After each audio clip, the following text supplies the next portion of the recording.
Hey barber, have you ever struggled with cutting super straight Asian hair? You are not alone. This video is your ultimate guide, packed with pro tips and must-have skills. And I'm also going to be sharing in this video one of my top secret skills that I've never shared before, and I promise you that if you're a barber, you will use it every day of your career. Let's get straight into the haircut. You can see right away from this hair that look how long it needs to be. It's very springy. The hair from the crown needs to reach all the way down to this area at the bottom here. I'm going to clipper this area with a number 3, which is 10 millimeters. But the key thing here, and it's super important, is that I don't go too high. I must keep my clipper work very low, so I'm going in at the nape of the neck and I'm scooping out. So I'm kind of curving the clipper out as I work up. I want to protect all that hair from the crown. You can see this line here demonstrates how far I need that hair on the top to reach down to prevent it from springing up all over the place.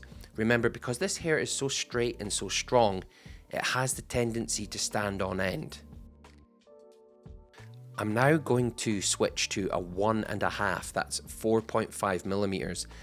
And I just want to go in at the very base, just at the line, at the hairline, and just chip away. So in and quickly rotate the clipper. I don't want to run up through the hairline into the hair, into the mass. I only want to trim down the very edge. With the trimmer, I'm not going to go inside the hairline. I'm going to try and keep the cutting outside the hairline. At the moment it looks very rough, but don't worry about that. I'll show you how to tidy that up. Let's make a little straight line there. Now this is really low for clipper work. A 1.5 is just the open blade, lever push down, and that gives us 1.5 millimeters. Some people call it a half because it's half of a number 1, but it's 1.5 millimeters. So just grazing it with the edge of the blade, that's it. Now a number 1, and I'm just going to cut right in between the half guard and the 4.5 millimeter guard. So this is just in the middle. I'm not going to go up as high as I did with that 4.5. This is just to create a little taper. Now the hair is going to get so long on top that I have to keep this taper really tight. And look, when he lifts his head, look at the angle that it's tapering in at, quite steep. At the sides, I'm back with the number 3, the 10 millimeter, and I'm going up just to roughly where that line was when I showed you at the start. You can see how much length I'm retaining here. So all we really need here is the number 3. We don't need the other numbers. I'm going to do pretty much trimmer over comb to taper this in because it's such a tight area just on the face there around the ear that it's easier to trimmer over comb it. So here's the trimmer over comb. I'll just take that fluff off the face and then place my comb in and bend it out a little bit. So it's hard against the face at the edge of the sideburn, and then bend the comb out slightly. Now this is easy clipper work, this really. This is the least stressful part. The main thing is that you don't go up too high with the clipper and end up with the hair springing up all over the place. But this stuff around the edges, this is basic barbering and you should be able to do it. If you can't, don't worry. Just follow what I'm doing. And keep the area nice and tidy as you work. So comb in and I'm flipping out. I'm just checking to make sure that there's no long hair that I might have missed with the clipper comb, because those clipper combs sometimes don't pick up every hair, but this comb, which has finer teeth, will certainly pick up anything that I've missed. So worth going over. You can see how it's starting to get a lot cleaner already. I'll just pull that hair out to the side.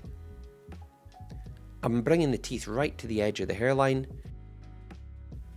And just at the front here, I'll neaten up. I'll try and avoid trimming that fringe hair with the little trimmer. We're going to cut that with the scissors, and I'm going to show you the most amazing method that you'll use all the time. Quickly do the other side just to match in. I'm doing exactly the same thing. And then we can get on to scissor cutting. So look at this, look how long that is, reaching all the way down to the occipital bone at the back of the head. And we want to retain a lot of that length. We need that. It's super important when you're cutting this type of hair. If you go too short, you're really going to regret it. And look how straight it is when I lift it up. It doesn't collapse. I'm going to put a little bit of water on. Because of this steep angle, it's actually very hard to pick up. It's hard for me to pick up sections like that because of the way I'd have to bend my arm. Let's scissor over comb. It's so straight we can do it. And we need the hair to reach all the way from the top down to this line here. And that's what I'm going to be aiming for every time I take a section.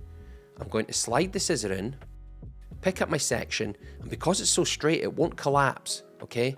Let's get down to this line here. Everything I pick up, I'm going to be aiming for around about that line there. I want the hair to reach down that far. Now, I had a bit too much hair there, so I went back a step. Look, you can see my guideline, and I need that to be on the spine of the comb. Let's cut to that always. That keeps it nice and neat, and I'm working my way towards that 10mm. But just look at how I've protected that length. I've let it reach all the way from the crown all the way down to the occipital bone. There's my short hair guide.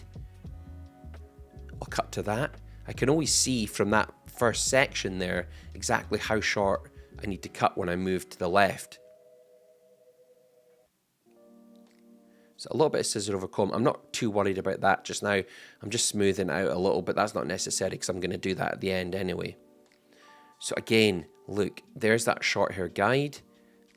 Let's use that. Work your way down. I'm going to get him to tip his head down. It's important that you get your client's head in the right position. If I'm cutting this with the client's head straight up, it's hard for me to get underneath the sections. So always just manipulate your client's head to the way that you want. I'm fortunate I have a great client here, so it's easy to cut.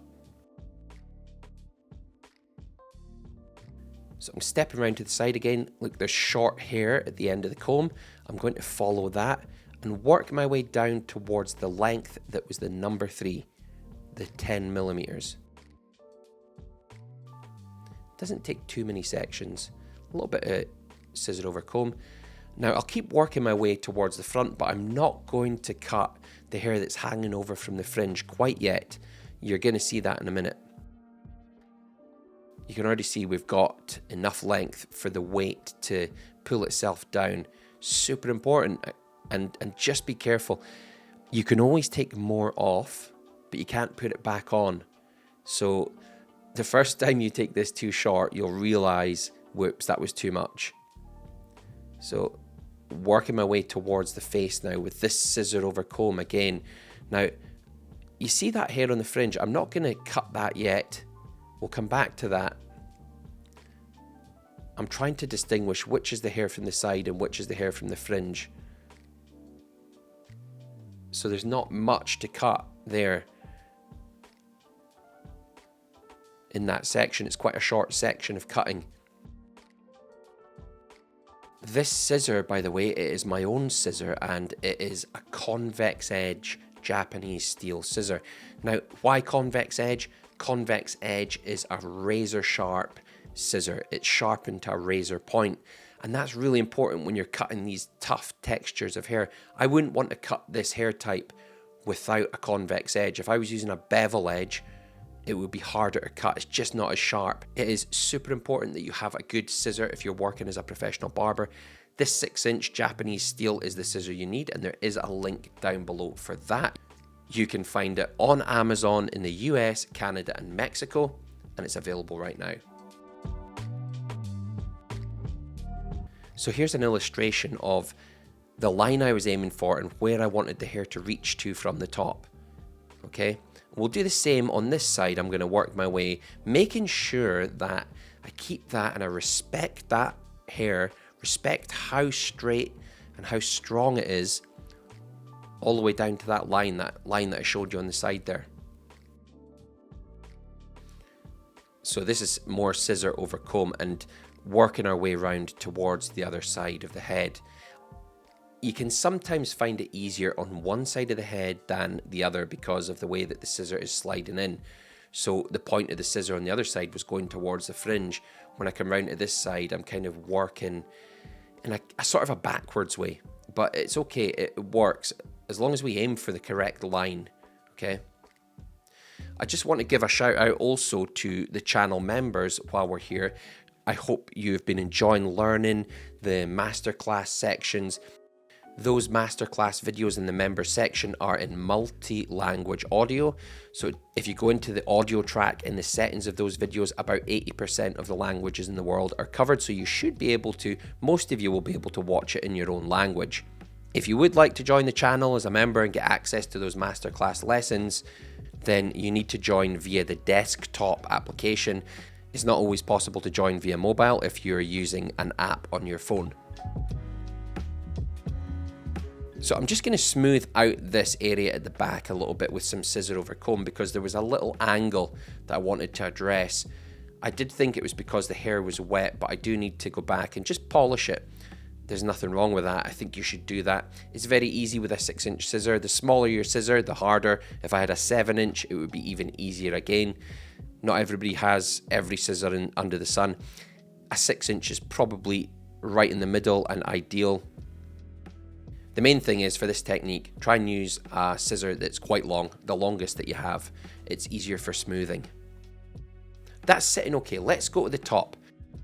Now, if I lift this up, I can find the length from the crown. There, it's slightly shorter there. I'll pull that out of the way. And this isn't affecting the length on the crown at all. I'm taking about 1.5 inches off there.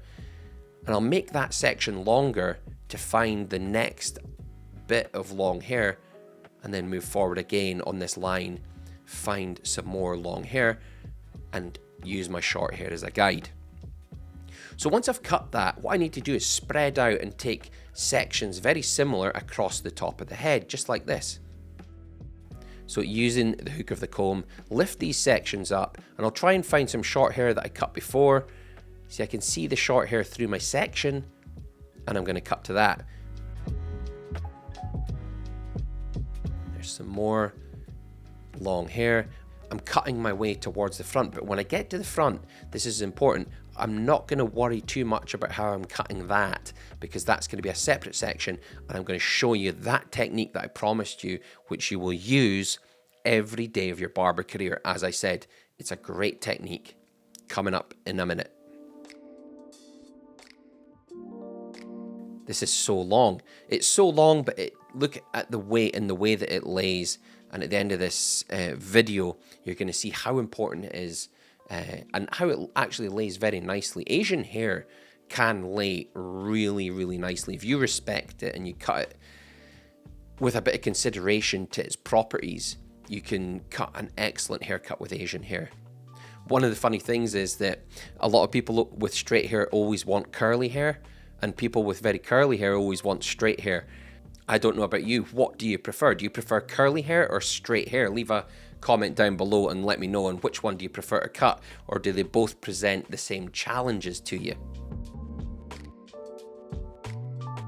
So at the front here, remember at the back how we had the hair all reaching down to that perimeter, that line? Well, I'm going to do the same scissor over comb here. This isn't the secret I'm going to show you, by the way. I'm going to show you that in a minute.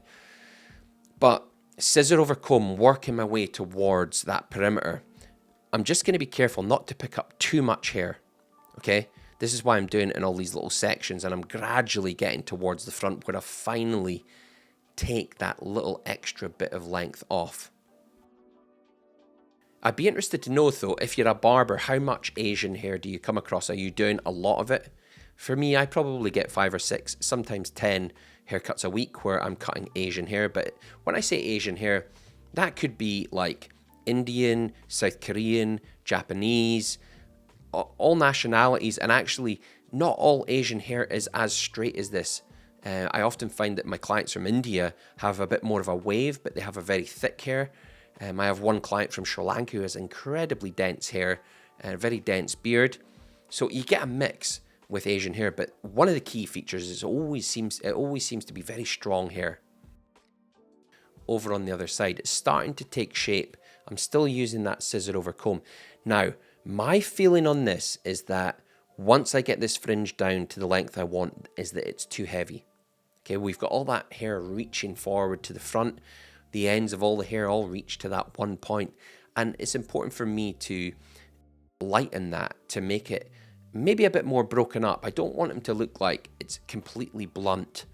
And with straight hair, you run the risk of making a very blunt fringe.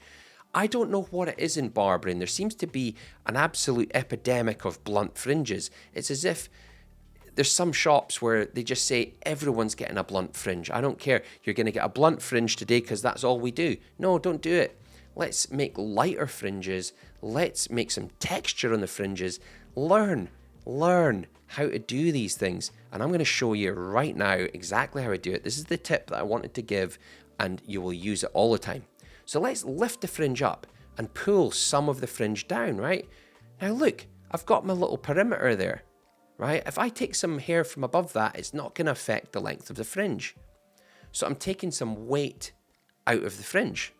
So you lift it up, use your scissor and pull a little bit down. Right, there we go. If I take anything from above that, it's not going to affect the length. It's going to affect the density at the perimeter of the fringe. So it's like one fringe with another on top of it. But I could have 3 or 4 if I wanted. I can go up higher and higher. And however much I take away, see if I pull that away, and then however much I take away from above the fringe, that's going to lighten it. That's going to make it lighter. I can chip in, okay? I can chip in, I can take some pretty hefty chunks, and it's not going to affect the perimeter. Okay, so this is a great way for you to remove excess weight. Pull a little bit of the fringe down. There's the perimeter. Now we have a fringe. It doesn't matter what we take from above it. Just take some hair away. And I can see some texture there, you know, it's starting to get a little bit broken up. It's in a line. It's in a straight line, but it's textured. Okay? It looks almost like it's been razored. It hasn't been, it's just been chipped into. I think that's one of the other things with straight hair. It takes amazing texture. Curly hair, not so much, because it can go frizzy when you start texturizing it. It loses its body, but straight hair, brilliant. Now, what do you think? There's my haircut there. I've got the little textured fringe. It's all sitting down on the crown. It's reaching all the way down to the back and all the way to the front without springing up all over the place. Let me know what you think. Do you like the haircut? Has this been useful? I'll see you again in my next video.